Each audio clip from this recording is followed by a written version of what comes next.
Welcome in to the DNVR Rockies Podcast presented by Strava Craft Coffee. Oh, I don't think I'm on. I keep doing that. Okay. I keep unplugging the microphone right as I start. Let's try that again. Hello, everyone coming in on the live. Take two. Welcome into the DNVR Rockies Podcast brought to you by Strava Craft Coffee. Remember to use that promo code DNVR20 because you'll get 20% off your entire purchase of that CBD-infused and deliciously rich and potentially life-altering Strava Craft Coffee. I am your host, Drew Creasman. I am the managing editor of DNVR Rockies. Patrick Lyons, beat writer, will be along shortly to join us for this conversation of a 2-1 loss to the Houston Astros. 2 in a row that were coin flip games where the Colorado Rockies got excellent starting pitching in the first game, obviously, from Kyle Freeland. Here in this one from Antonio Senzatela, where again, 2 games in a row, the strike zone became a part of the conversation, especially with a key call that went against Trevor Story there late. And then the new extra innings rule coming into play majorly in this one. Looks like Patrick is all ready to join us here. So, Patrick, another tough one to take. The Rockies have lost 7 of their last 9. These coin flip games, as I started calling them, seem to be going not 50-50 for or against the Colorado Rockies, but 80-20, at least in the last couple of weeks here. Rachel wants to know, time to panic? I don't think so, not yet. These games, as you said, have been close coin flips, to use your phrase. But the law of averages say, well, they're going to be 50-50. We know a third of the season, you're going to win those games. A third, you're going to lose. And these third, right here in the middle, kind of these coin flip games are really where a bulk of their season is going to be made up. Now, some of those are just games you're going to lose. You may have even, going into this week, put an L right on Tuesday because you saw Zack Greinke was going. And you go, all right, that's going to be a loss. Until Antonio Senzatela goes out and matches him in almost every way. Had 1 less strikeout. Otherwise, identical pitching lines.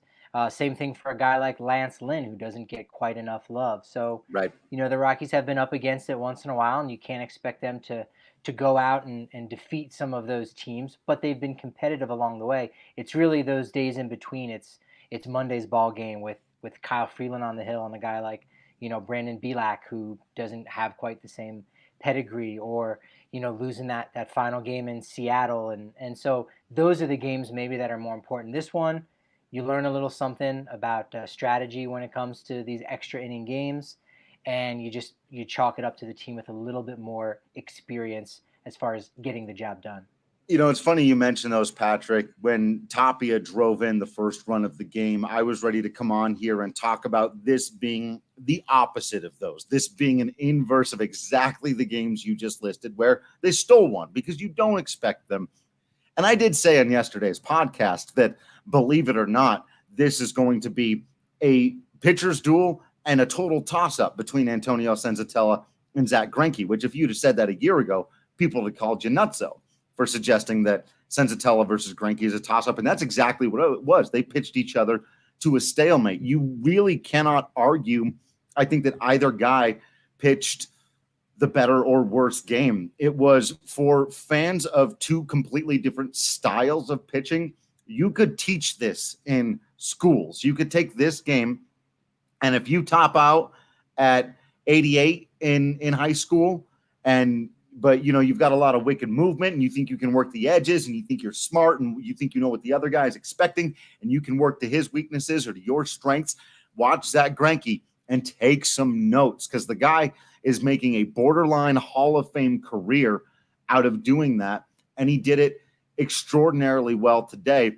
Where Antonio Senzatela, if you think you've got 97 in you, and you can bring 95 with relative ease. And now you've got these big wipeout slider and curveball pitches and this developing changeup that you're starting to play with like it's a toy you discovered at Christmas time.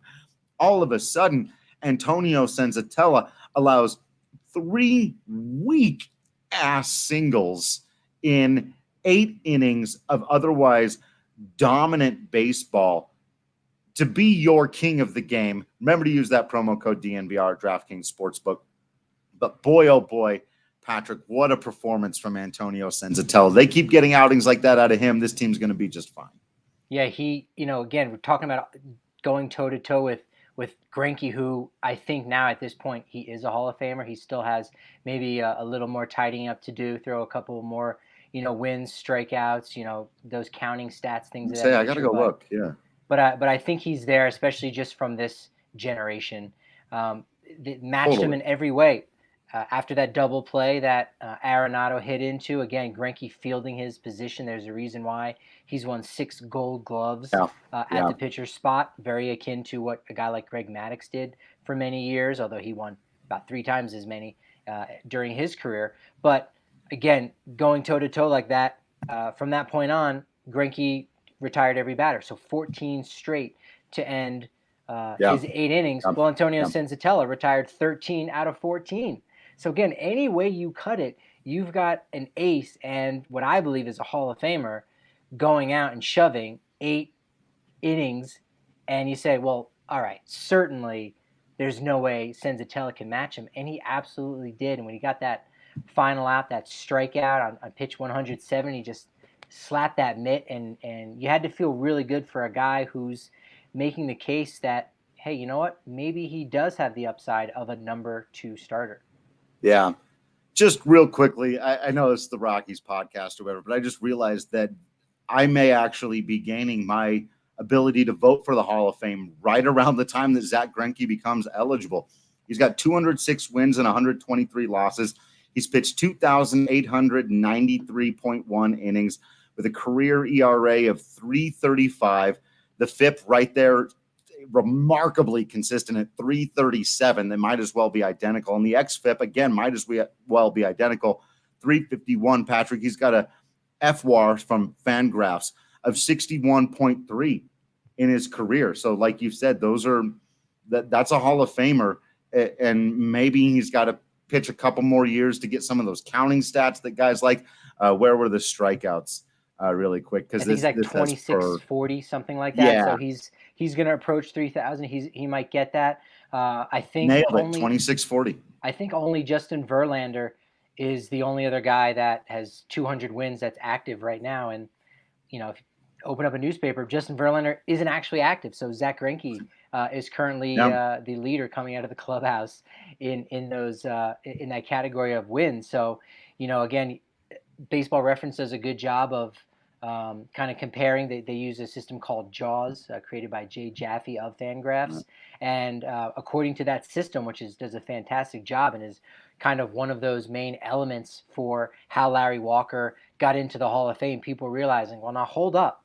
Let's really crunch these numbers and look, because the counting stats aren't really there for Walker because of his injuries. But let's look at those other details and facets of his game. That's what helped get Larry Walker in. Was JAWS, and according to JAWS, Zack Greinke is currently the 36th best pitcher of all time. He's actually right behind Verlander at 33, just ahead of Clayton Kershaw at 37, and with possibly a few more good years, could pass the likes of, starting at number 31, Nolan Ryan, Tom Glavine 30, Mike Messina, and Curt Schilling. So he's right there, whether you think of him as being dominant or not, he's dominant. And to bring it back to your guy, those of you listening to this, either on the podcast later on or live on the YouTube, hopefully everyone's subscribing to that so you don't miss these post games almost immediately after the games are final. The point is to say that Antonio Senzatela matched him in every way out there in his own way, because he doesn't pitch in the same style as we talked about earlier, but was just as good at flummoxing a lineup full of guys who've got all-stars and silver sluggers, and a lot of them a World Series championship, however we may all feel about that. on their mantle place. And so I don't think they all get a piece of the World Series. I don't think it works quite like that, but still, you understand what we're saying here. It was a remarkable performance from Senzatela, and that really does have to be the biggest headline moving forward. I see a lot of people saying, a little too much, a little too late again, saying this loss crushes my soul. I hate the extra innings rule. We'll get to that in a minute. Did you say that after Tapia's hit? Because I wasn't. Right. I was like, right. okay, this is a nice little rule. Raimel Tapia, how do you do? Sam coming in with, why am I a Rockies fan? That was no fun. But you're a Rockies fan because these always feel like uphill battles. And when you win them, it's that much more sweet. And they were that close today. Again, from this kid who came in as a 25-year-old who, after a year where I think he had like a 6.57 ERA a year ago. And I think a lot of Rockies fans wouldn't have blinked or thought second if Senzatela had been cut, which was never in the cards. You know what I mean? Like that was never. The Rockies believed in him as much as I did, if not more. But still, if he had shown up and not been on the roster, they just kind of traded him for cash or something. I don't think too many Rockies fans would have been in an outrage over the loss of Antonio Senzatela. And for him to go out there and do what he did today and match up with Greinke, with good Greinke, with on his game Greinke, and force it basically to become a coin flip decided by the bullpens, and in this case, that extra innings rule and a little bit of the luck of the draw. If that last liner is a little bit one way or the other, it's an easy out, and Bud Black looks like a genius for bringing the 5 infielders in, and you never know if you still get out of it from there, but tough one, man. But yeah, you gotta, in fact, I'll go ahead and crack open this Breck Brew. Not the Avalanche Amber. Yeah, no right? No sound effects. That was some just great Foley work. Nice job. And I don't mean Mick. Ooh. That was some excellent job there. Darn it. I was going to say, I'll throw myself off the top of the hell in a cell in just a minute. But before that, I got to drink this Avalanche Amber because it's tasty and it celebrates a team that's actually winning right now. Oh, brutal. But no, it's really good beer. One of my favorite places to drink it is down at the DNVR bar, but the best place to get it is from the farmhouse. You call 303-803-1380 from noon to 8 p.m. for pickup just for the pickup. The other thing was delivered. Sorry. Just for pickup. Use that code DNVR for $5. You can save off of the food and the beer, both of them at the same time. Really, really good stuff from the farmhouse. And you can toast this one to Antonio Senzatela. Yeah, there's a reason why at 22 years old he made an opening day roster. Right. And you're starting to see that now. There was something I included in the game recap. For anyone who's subscribing, you can go ahead and look at that. It was one of those ordeals where it could go either way. Hey, this was one of those great Rockies wins where they came through late. Or, this was gut-wrenching, and unfortunately it was gut-wrenching. But one of the interesting statistics that was in there was basically how Antonio Senzatela has been one of the best, ground ball pitchers in the game since his debut in 2017. He has a 50% ground ball rate that ranks 5th in the National League. And, this is a guy who pitches at Coors Field, too, where, the modus operandi is to get underneath a ball, and the altitude and will do the rest for you. And yet he's been so successful with those ground balls, and you finally begin to see what he's doing right now with these quality starts. And now he's approaching some rarefied air. He has a lot further to go to touch on what Ubaldo Jimenez did in 2010. But for how he started this season with consecutive quality starts, going 3-0, he's very much kind of doing those things statistically, and I think to a degree on the field as well.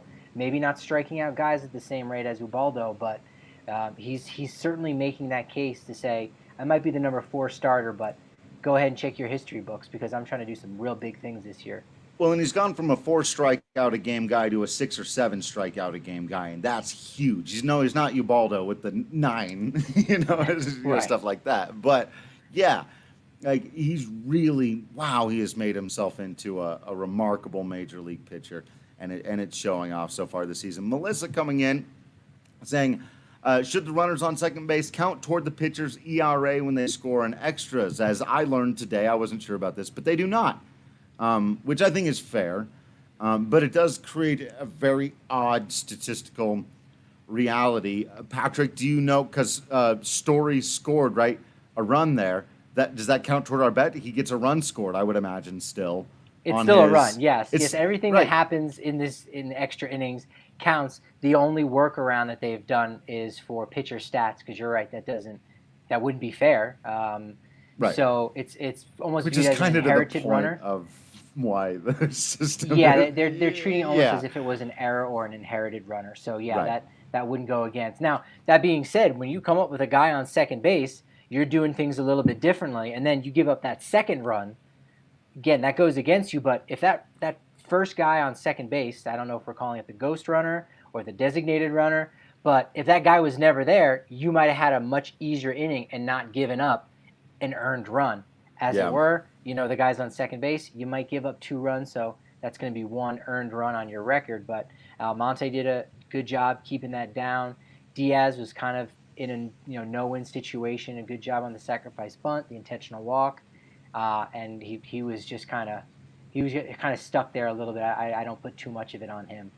Yeah, it's tough too in that point. Tanner coming in asking, I know that you're rightfully a fan of the Rockies hitters working the count, but Hampson shouldn't have taken so many pitches in his extra innings. AB, that's a tough spot that he's in there for sure. I know what you're saying. A strikeout there is really, really tough. But against a guy who's got such a big, wicked curveball that he was throwing, that Scrub was bringing out there, he's in a tough place there. I don't know. It's easy to second guess at that point, and you got to try to put the ball in play one way or another. But you can be a little bit more aggressive in that situation. But with the way Scrub was throwing that curveball off the plate a lot, I didn't mind the patience, but it did back him up a little bit, and you saw he wasn't ready for the fastball that got him. Yeah, the result obviously was disappointing because Walters did his job, moves the runners over, and you go, wow, all right, this might be a multiple run inning. Then again, 4 straight knuckle curves by Scrub, who started out pitching like one, but in the end, he was not a scrub after all. And that one was a big one. But I think the turning point, and you might have even led off to this, was the 2-1 pitch to Trevor Story in that next at-bat. That was, I think, the moment of the game, maybe even more so than the defining one of Straw's walk-off hit in the 11th. Yeah, so I spent so much time talking about Rob Drake yesterday, and by the way, totally slipped my mind that was an umpire I had already written an article suggesting he should have lost his job in the offseason because of off-the-field nonsense that showed a lack of judgment and temperament, which he again showed in game 1 of this series by instigating with Kyle Freeland and then calling what were clearly, and I saw on Twitter, like pretty much everyone was like, those were clearly vindictive strike calls against Daniel Murphy or the ball against Kyle Freeland. But anyway, I didn't feel like any of that was going on out there today, that any of it, nothing got personal. The strike zone was wide all day. It did benefit Zack Greinke quite a bit more, but it benefited Antonio Senzatela a couple of times. But the call, and I'll do what I did yesterday. I'll go ahead and I'll share my screen here on the Baseball Savant page and bring it up one more time, because the call you're talking about against Trevor Story, this is egregious, this call here.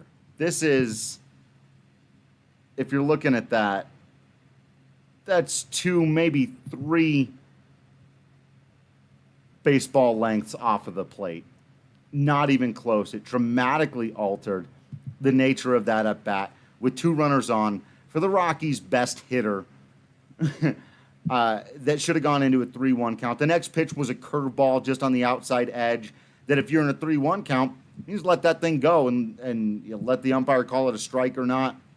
You live to see if he can throw another perfect pitch, but in the spot that Story was now in a 2-2 count instead of a 3-1 count, He had to take a very defensive swing against it and basically took the bat out of his hands in the most important at-bat of the game for the Rockies. The most important call of the game was egregiously bad. Yeah, when he stepped to the plate, my instinct was to say that he was going to hit a double in that spot because he's been having a lot of memorable moments in Texas. He thrives there, in his home state in many ways, and it just seemed fitting that again with Tapia coming through in the 10th to score that run after everything Senzatela had done. This is like a textbook game for Colorado to come away with the victory, and who better to do that than one of the heart of their team, you know what I mean?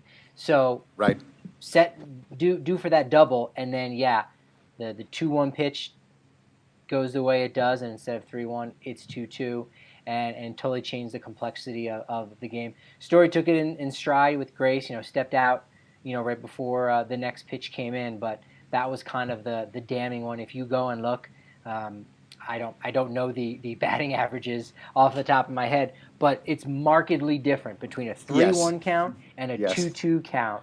It could even be as close as 100 points. And if you're talking about more, if you're talking about a star player like Trevor Story, again, that could be, again, if you're looking at OPS, what are you doing in that hit? And for Story, he's hitting extra bases, and again, those 2 runs could have been absolutely everything. You change your approach in the bottom of the 11th inning because you've got a run to give up, and then now you're not loading the bases, bringing Chris Owings in to play as a 5th infielder, and the rest is history. So that was unfortunately a pivotal moment that you've got back-to-back games here, 2 games and ultimately 24 hours that in many ways was decided by the umpiring. Now, make no two ways about it, Rockies have to win those games. They lost those games, period. When you're going back and you're reviewing those things and you have to talk about the storylines, you have to talk about the umpiring a little bit, and that's just unfortunate. Yeah, it's. I'm glad you said that because that's what I tried to say last night. It's like, look, it'd be great to never talk about this stuff. I don't ever want to talk about it ever again, and we hadn't yet all year. As much as I'd maybe mentioned 1 or 2 here or there, but I certainly hadn't spent 10 minutes or as long as we did just now talking about this call because to the point this year, maybe I send a tweet here that go, Blue, you missed that one. But it doesn't become a story. And now 2 days in a row, it has become a story. And that's really unfortunate.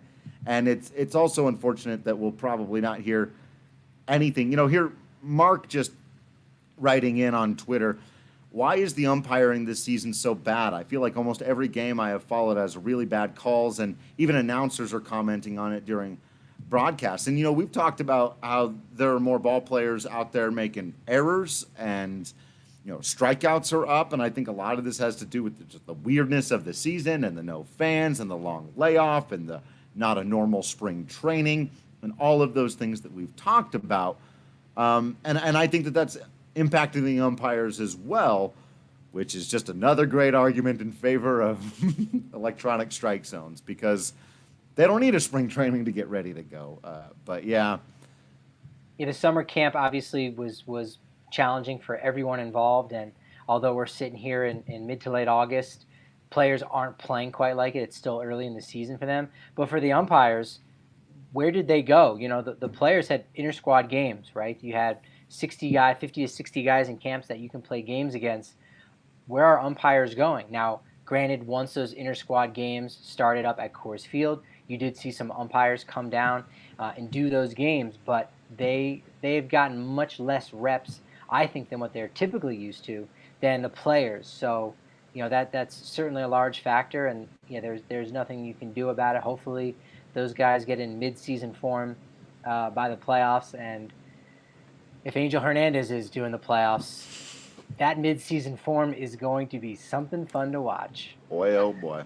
And, some people were asking last night, and I've seen a little bit of it today, what about just the putrid offense? They're not scoring runs. But again, I can only take them to task so much. I've got to keep it as grounded in the facts as possible. And some of the facts were, one, Zack Greinke is a Hall of Fame pitcher, as we laid out, and he pitched a very good game. And two, Rockies also hit the ball hard several times again and just could not get the BABIP luck out there. I said yesterday, they got to stop hitting the ball to center field. Go to left or right. That's where you get hits here. But again, center field just crushed them out there. Trevor Story hit the ball hard 3 times, 98.8, so 99 miles an hour, 98 miles an hour, and 102 miles an hour, no hits on the day. Charlie Blackmon had one base hit. It was a soft base hit, but he had that 102 mile an hour line drive to lead off the first bit of extras with Trevor Story there but it was to center field. If that's in the gap a little bit one way, expected batting average on that hit, Patrick, 820. That's impressive. Yeah. But and conversely, Straw, that dude runs stuff down in center field, I will say. Well, yeah, bringing up Straw, conversely, he was the hero of the game there for Houston, went 2 for 5, no hard hit balls. So again, you got legs like that underneath you, you're going to make things happen. Right. Daniel Murphy had a scorcher that went right at a guy at 96 miles an hour. Tapia obviously hit the ball hard and got a run for it. Nolan Arenado had a hard hit ball in the day. Yeah, the bottom part of the lineup continues to struggle a little bit. Ryan McMahon with the 3 strikeout day. Sam Hilliard getting in there as a late addition and striking out a couple times, but did draw a walk late. So, but again, you can only take the offense to task so much in a game like this, especially when you look over at the other side and go, well, the Houston Astros have a lot of talented hitters, and they weren't exactly pouring on the hits and runs out there today either. It was good pitching, and a wide strike zone is going to lead to a low-scoring game just about every time, and that's what happened out there today. I think the real snag of the offense right now, whether you like to admit it or not, is Nolan Arenado. And Buddy talked about it this morning that he's been pressing, and he hasn't been coming through when he's needed to. And you saw him in that one at bat where he was real jumpy.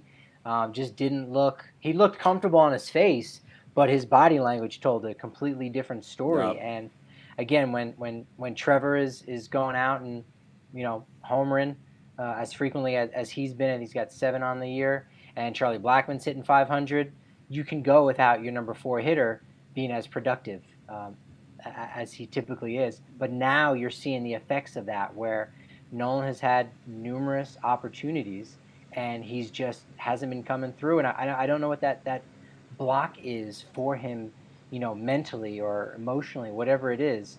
But he's really been, I think, that key piece for why these close games have been coming up, and they're 2-6 during that stretch. So yeah. It's unfortunate to have to say, because typically that really hasn't been the story, where even when he's been in a slump, you go, he's been in a slump. That happens.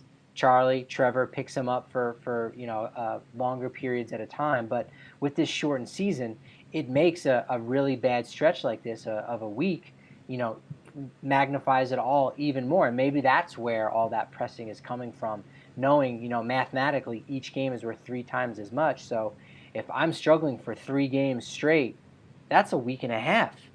And now game 4 is only game 4, but to him, he's maybe thinking, shoot, now this is going on 2 weeks if I don't get a big hit here. And you see him swinging at a ball up and out of the zone like he did today. Well, he's not going to get a $35 million contract from a different team if he keeps hitting like this, Patrick. I'll put it that way. How about that? Fair. All the questions about whether or not Nolan's going to take his opt-out and go somewhere else and do the thing. How about if you're 100% right, and that has to be brought up because he's not getting it done right now. And that Raimel Tapia had a far more under control at bat in a key situation late than did Nolan Arenado is very head scratching in both ways, really. Actually, Tapia has always been really good in the clutch, and he did an extraordinary job there. I was kind of shocked that they couldn't tell that after rolling a few over to second base, Tapia had taken the approach that he was going to hit the ball in the air. You saw on the first pitch, he thought it was a fastball low, it was a changeup, but he went down and tried to golf it. He was not going to roll over and hit the ball to second. So I thought, okay, fastball up and in, because there's no way with the approach Tapia went up there with, he's going to cover that pitch. But they threw him a slider low, figuring maybe he'll chase it again if they just get it low, but it hung a tiny little bit, and Tapia went, I am getting the barrel to this, and that's his contact approach. Almost won the Rockies a ball game, almost bailed out Nolan Arenado for not being able to get a runner in from third with less than 2 away. So really solid approach there for him. One of the nice stories of this losing stretch for the Rockies and their offense. Yeah, and it's the situation that he was in, not so much the fact that, hey, there's a guy on third base, you have an opportunity to drive him in. It was the fact that they chose. The Astros said, no, that's okay, Daniel Murphy. We'll give you first base. Right. Let's take this kid from the Dominican Republic, 26 years old. We saw what he did in his earlier at-bats. He's not going to be able to adjust. We've got this one. This is the matchup that we want. And he said, oh, you want me? You want a piece of this? Yeah. And he went out and he delivered. So it was particularly the context of which he had come through that was so huge that you said, wow, this is how the story should be written. With Senzatela going 8 innings, matching Zack Greinke, going toe-to-toe against a team that had been in the World Series 2 out of the last 3 years. Notice I didn't say won the World Series, but was there for 2 of the last 3 years. They were certainly there. And then Tapia comes in and finishes the job. Like, that was how the story should have been. And it's very unfortunate that it's not going that way, because it really seemed that was the story the first 2 weeks, is everything was going their way. And I wouldn't say now everything is not going their way, but there's enough that isn't going their way. Certainly in Houston, yeah. Certainly these last 2 games we talked about, and that's again where I try to make those distinctions, because it's really important that we draw a line between when the Rockies lose and there's a little bit of bad luck involved and there's a little bit of things that are outside their control, whether it's the umpiring or whatever it may be, bad hit luck, versus when we take them to task for that final game in Seattle that they blew, that they lost, that they messed up, when we go over their bad approach against Kyle Gibson, game 2 against the Rangers. Bad offensive approach. You cannot do that. These 2 games in Houston, when searching for objective things to criticize about how the Rockies approached and played the game, I feel like there's honestly a very limited number of things to point to. You've got to keep playing this brand of baseball, and this is kind of where I finished last night with Jesse, and so I'll get your thoughts on it as well, Patrick. We've talked a lot about how 2017 and 2018 looked certain ways, and then 2019 had this other feel about it, right? And for some of the ugly losses, the Wade Davis blown save, and maybe that game where they gave up 8 runs to the Diamondbacks in the 8th inning, those felt like 2019 losses, which make you go, whoa, right? These 2 losses to the Astros, to me, felt like 2017 and 2018 losses. 1 run late to a team who's really good, a lot of good players, could have gone your way. If, that first inning double in game 1 for Freeland, they don't get that, could be a 1-0 win for your Rockies, like they had in 2018 on the road against the Dodgers and teams like that when they were good. And so to me, these still feel more like your 17-18 Rockies, except, of course, that they lost. Though remember, in 18, they lost plenty of frustrating 1-run games as well. They just had a 162-game schedule to make up for it. So both of these teams are now 13-10. 2 more against each other here these next couple of days, back at Coors Field for the Rockies to try to get a little payback. Yeah, you might even say that because in 17 and 18 they went to the playoffs, so they won more of these kind of close games than they lost. You could almost say that this was a loss indicative of the 2016 Rockies, a team that just narrowly missed playing 500 baseball, 75 wins. So 6 games that kind of goes their way. They're at 500. They're a team, again, comprised of a lot of these players as far as young guys go, but again, completely different in all other contexts. But just ultimately a team that wasn't ready yet and couldn't win those close ball games that you go, wow, I'm surprised they're in this game, and they lose it and you go, that's okay. They're going to get better, and they did in 17 and 18. And now is just the time where, they have all of the ability to win these games. You don't go in thinking they're definitely going to win this, they're definitely going to lose it. You got to tell us. And right now, during this stretch, they're communicating that they're not entirely that team that we saw those first 2 weeks put away games like this. And do it in a fashion that it got their run differential up to 23, I think, at its peak. Yeah. Asiel, this is maybe the comment of the year, or at least I'm mad I didn't write this sentence before you did. It's hard because I think we have urgency bias, he says, but have to think of the big picture. 100%. You have to be urgent, but you also have to think of the big picture. And these are tough ones, but we may look back on them as blips in the road. We may look back on them as the beginning of the end. And so we'll see, but I don't think so because of the starting pitching. And that's really what it comes down to, is like, that's what makes it feel like 17 and 18 for me, because the starting pitching continues to be consistent, quality, and as long as that's the case, you're going to win some of these. Nolan Arenado is going to get a big hit here and there. David Dahl is going to come out of his funk. Stuff like that's going to happen. And so I'm not overly, and who was it that said up here earlier? And also, 8 teams are going to make the playoffs. So while you may be concerned that the Colorado Rockies aren't going to win the division this year when maybe they could have stolen it from the Dodgers, and they maybe could have, and they maybe still could, they're in a fine spot to be right there, to play really anybody in a first-round playoff matchup. And if they're pitching like this, then all those games will be toss-ups too. Yeah, precisely right. That was going to be my point, of that there's 8 teams, so you've got this wiggle room, and there isn't that sense of urgency where if you're playing for the wild card, you go, oh my gosh, we know each game is worth 3 times as much, and the impact on playoff odds and things of that nature. But with 8 teams getting in, you go, okay, you can have a little bit of a lull right now and still be fine and rebound. And they're still in really good shape at 3 games over 500, at 565 winning percentage. So you just have to be a little bit weary of the Diamondbacks, who went into today, with a 5-game win streak.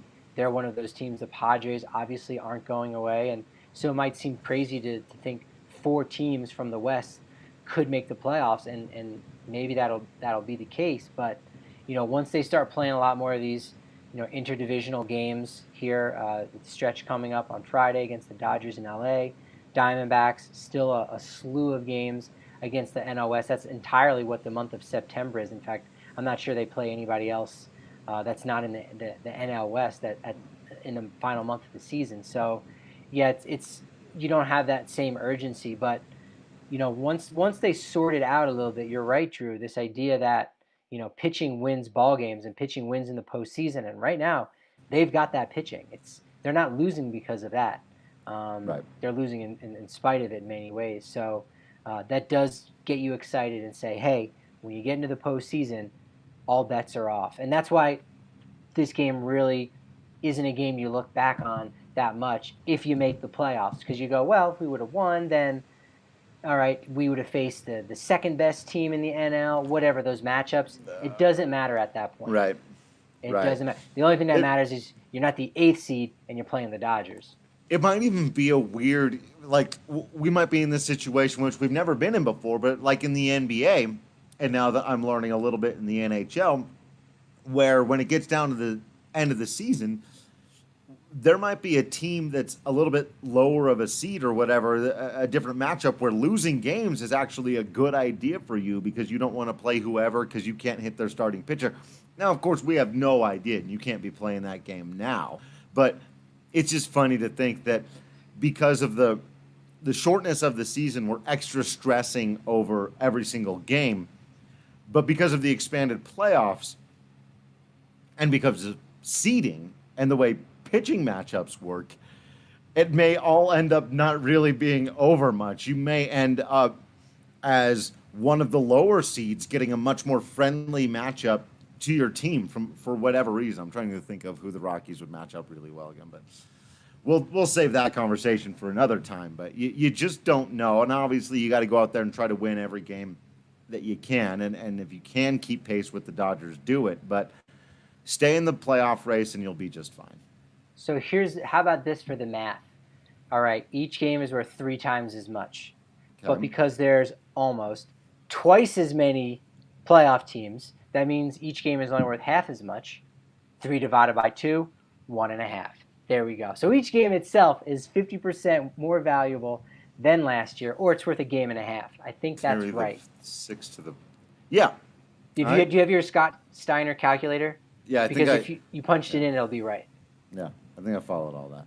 So, all right, that's all I got. That's all I know for today. Those are the things that I have become aware of on this day. We'll obviously keep right at it here for these next couple of games with the Houston Astros. The Rockies try to pull even with a couple at Coors Field. Make sure you're following us on social media for those, at Drew Creasman, at Patrick D. Lyons, at DNVR_Rockies. You got to subscribe to the DNVR.com so you don't miss out on any of that exclusive written content or any of the discounts on our merchandise, including this Larry Walker Hall of Fame shirt that I am currently rocking that you can see if you're watching on the live YouTube channel.